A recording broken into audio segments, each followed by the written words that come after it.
नमस्कार, आप live cities देख रहे हैं। आपके साथ मैं हूं वसीम खान। देखिए, तेजस्वी यादव नेता है और नेता आगे चलेंगे, साथ देने को तैयार हैं। देखिए, हम कहाँ कह रहे हैं कि तेजस्वी यादव नेता नहीं है, वह तो नेता हैं। देखिए, पप्पू यादव ये बात कह रहे हैं। पप्पू यादव ने तेजस्वी यादव को नेता मान लिया है। हमारे साथ वरिष्ठ पत्रकार रवि उपाध्याय सर हैं। देखिए, सियासत पल पल बदल रही है, पल पल सियासत करवट ले रही है। सर, तेजस्वी यादव को पप्पू यादव जहां कोसते नहीं थकते थे, वहीं अब कह रहे हैं कि तेजस्वी यादव नेता है और तेजस्वी यादव आगे चले, साथ देने को तैयार हैं। देखिए, जिस तरीके से बीते दिन बयान आपने सुना होगा कि तेजस्वी यादव ने क्या कहा था। तेजस्वी यादव ने कहा था कि इंडिया ब्लॉक जो बना था वह लोकसभा चुनाव तक ही बना था और इस बात को हम लोगों ने भी कहा था कि तेजस्वी ठीक कह रहे हैं। वो इंडिया ब्लॉक जो बना था वो नरेंद्र मोदी की विजयी रथ को लोकसभा के चुनाव में रोकने के लिए इंडिया अलायंस बना था।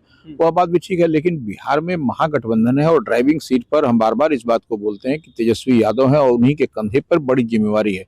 और जो देखा जा रहा है कि राष्ट्रीय पार्टी कांग्रेस है, कांग्रेस जो है सो धुरी के समान है। कांग्रेस की ही जो है सो अम्ब्रेला के नीचे तमाम जो है सो महागठबंधन, आप जहां पर भी देखिए, इंडिया ब्लॉक कह लीजिए, महागठबंधन कह लीजिए, यूपीए कह लीजिए, सब जो है सो उसी के धुरी के नीचे है।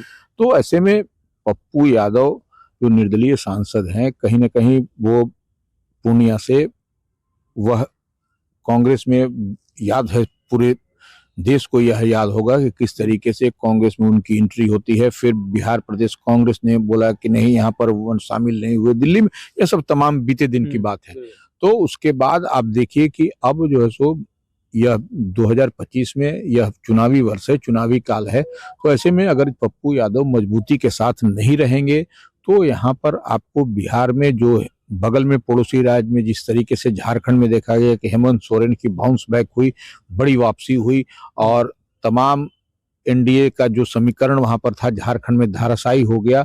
और तो उसी लिहाज से यहाँ अगर तेजस्वी को एक बड़ी जिम्मेवारी उनके पास में है, पप्पू समेत तमाम वाम दल और कांग्रेस साथ में रहेगी, तो फिर उनके साथ में कुछ न कुछ यहाँ वह भी कुछ मजबूती के साथ कर सकेंगे, क्योंकि 2020 में सरकार बनाते बनाते तेजस्वी रह गए थे। तो इस लिहाज से आप देखिए कि तेजस्वी भी एक एक चीज को, और तमाम एक तरीके से देखा जाए तो तेजस्वी ने भी पूरी तरीके से कंट्रोल अपने हाथ में आरजेडी का कर लिया है। इसमें भी कहीं कोई किसी की बात, लालू यादव निश्चित रूप से राष्ट्रीय अध्यक्ष हैं, लेकिन कमान कहीं न कहीं तेजस्वी यादव के हाथ में है, क्योंकि जो वह चाहते हैं वही आरजेडी के अंदर होता है। देखिए, जिस तरीके से नीतीश कुमार को लेकर के लालू प्रसाद यादव ने कहा दरवाजा खुला हुआ है, तो वह स्पष्ट रूप से कह रहे हैं कि एक पप्पू यादव का बदलता सुर ये क्या संकेत क्या दे रहा है? ये संकेत कुछ नहीं, संकेत हम शुरू में कहे आपको कि संकेत यही है कि पप्पू यादव मजबूती के साथ रहेंगे। और देखिए, पप्पू का तेजस्वी के साथ रहना और तेजस्वी का पप्पू के साथ रहना, ये जो है सो जरूरी और मजबूरी भी है इस बार के विधानसभा चुनाव में। नहीं तो जो भी अगर यदि मन से, मिजाज से और दिल से और दिमाग से साथ में नहीं रहे, तो ये जो है सो जो परिणाम इन लोगों ने सोच रखा है महागठबंधन का, वह नहीं होगा। और देखिए, कांग्रेस भी चुनाव, वो भी सीट मांग रही है कि हमको 70 सीट चाहिए। तो वो, और कांग्रेस की लगातार बैठक हो रही है, कांग्रेस भी बैठक कर रहा है। आज भी कांग्रेस की बैठक हुई, बीते दिन भी कांग्रेस की बैठक हुई, और ये राहुल गांधी का पटना आना हो रहा है, और उसी दिन जो है सो राष्ट्रीय कार्यकारिणी की आरजेडी की बैठक है। तो यह सब तमाम आपको कहीं ना कहीं कुछ दिखाई पड़ रहा है कि 2025 में राष्ट्रीय जनता दल मजबूती के साथ कुछ करना चाह रहा है, क्योंकि महागठबंधन में वही माने ड्राइविंग सीट में है। तो कांग्रेस अब क्या करती है, पप्पू यादव क्या करते हैं? तो पप्पू यादव जो कह रहे हैं कि तेजस्वी हमारे नेता हैं, तेजस्वी अगर साथ चलेंगे तो अब जो उनका डायरेक्शन होगा, दिशा निर्देश होगा, वह करेंगे। तो यह, इसमें अब कोई दो मत नहीं। और पप्पू यादव पहले भी लालू के साथ में रहे हैं, ठीक है, तेजस्वी अब युवा है, उनके साथ में उनको काम करने का अवसर नहीं मिला उतना, लेकिन लालू प्रसाद यादव के साथ में तो काम करने का पप्पू यादव को मौका भी मिला, अवसर भी मिला। और लालू प्रसाद यादव भी पप्पू यादव को समझते हैं और पप्पू यादव भी लालू प्रसाद यादव को समझते हैं। इस लिहाज से हम जो बार बार इस बात को कहते रहे कि पप्पू यादव और तेजस्वी यादव का साथ चलना 2025 के विधानसभा चुनाव में जरूरी और मजबूरी भी हो गया है, और नहीं तो आप देखिएगा कि अगर यदि ये लोग साथ में नहीं इकट्ठा मजबूती से चले तो परिणाम जो इन लोगों का एक्सपेक्टेशन है, जो इन लोगों की उम्मीद है, जो इन लोगों ने सोच रखा, उस पर होता हुआ कतई आपको दिखाई नहीं पड़ेगा। पप्पू यादव ने बिहार बंद के दौरान महागठबंधन का साथ मांगा था, मगर साथ ना मिलना ये क्या क्या दर्शाता है? क्या तेजस्वी यादव पप्पू यादव को स्वीकार करने के लिए तैयार अब भी नहीं है? नहीं नहीं, देखिए वो हम तो बताए कि जरूरी और मजबूरी है तेजस्वी और पप्पू का साथ में आना। उसमें उसमें स्वीकार अगर नहीं करेंगे तेजस्वी तो कहीं ना कहीं डैमेज होगा, और वो डैमेज को वो चुनाव में अब 2020 में हम तो पहले ही बताया कि 2020 में सरकार बनाते बनाते रह गए।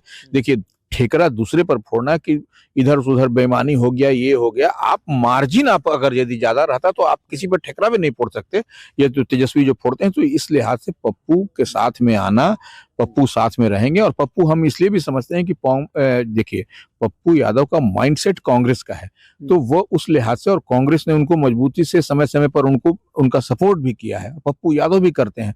तो इस लिहाज से आप समझिए कि पप्पू भी इधर उधर जाने वाले नहीं, जो कांग्रेस का डायरेक्शन होगा, जो कांग्रेस का ये होगा। और तो बता रहे कि आप देखिए उस दिन राष्ट्रीय कार्यकारिणी की आरजेडी की बैठक है, उसी दिन जो है सो राहुल गांधी पटना में रहेंगे। तो यह कहीं ना कहीं सब कुछ को आप जैसो डिकोड करिएगा तो सब कुछ स्पष्टता के साथ दिखाई पड़ रहा है। और उस दिन ये जो राहुल गांधी और लालू प्रसाद यादव की अलग अलग मीटिंग पटना में होगी, उसके बाद देखिएगा कि रात में लोग एक साथ बैठ करके इकट्ठा कहीं ना कहीं बातचीत होगी, और 2025 का जो विधानसभा का चुनाव है बिहार का, उस पर आपको पूरा वर्कआउट होता हुआ दिखाई पड़ेगा। पर सर महागठबंधन का साथ ना देना पप्पू यादव का, नहीं, महागठबंधन के पप्पू यादव में क्यों नहीं साथ देंगे? ये बिहार बंद बुलाया गया था, पप्पू यादव ने खुलकर समर्थन मांगा, कहा कि आइए साथ में, महागठबंधन के तमाम घटक दलों से आग्रह किया। नहीं ठीक है, वो देखिए महागठबंधन का उस दिन साथ में नहीं आना, लेकिन कहीं ना कहीं आप देखिए एनएसयूआई भी साथ में उनकी थी, जो कांग्रेस का जो, तो यह कहीं ना कहीं इंडिकेट करता है, यह आप उसको देखिए कि कांग्रेस का महागठबंधन में साथ में रहना।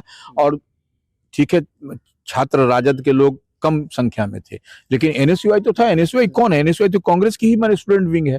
तो वो इसलिए हाथ से देखिए सब, हम आपको बार बार इस शुरू में कहे जरूरी और मजबूरी है तेजस्वी के लिए और पप्पू के लिए भी। पप्पू यादव भी अगर आएंगे तो उनके साथ के भी कुछ लोगों को एकोमोडेट किया जाएगा पार्टी में, महागठबंधन में। तो यह इस लिहाज से देखिए राजनीति तो समीकरण है, और समीकरण नहीं साधिएगा तो आपको लड़ना है एनडीए से, नरेंद्र मोदी से। तो यहाँ पर आपको इस गणित को, इस इक्वेशन को समझना पड़ेगा। तो आपने सुना रवि उपाध्याय सर को स्पष्ट रूप से कहते नजर आ रहे हैं कि जरूरी और मजबूरी दोनों है। यहाँ एक तरफ पप्पू यादव ने तेजस्वी यादव को नेता मान लिया है, कहा है तेजस्वी यादव आगे चले, उनके साथ साथ चलने को वो तैयार हैं। मगर वहीं दूसरे तरफ देखिए राहुल गांधी भी पटना आ रहे हैं। समीकरण पल पल बदलती दिखाई दे रही है, चुनावी वर्ष है और ऐसे में सरगर्मियां भी तेज है। पल पल की तमाम तस्वीरें लगातार हम अपडेट भी करते रहेंगे। अब तक आपने हमारे चैनल को सब्सक्राइब नहीं किया है, तुरंत सब्सक्राइब कर ले, साथ ही साथ हमारे फेसबुक पेज को भी लाइक कर ले। आपका बहुत बहुत शुक्रिया।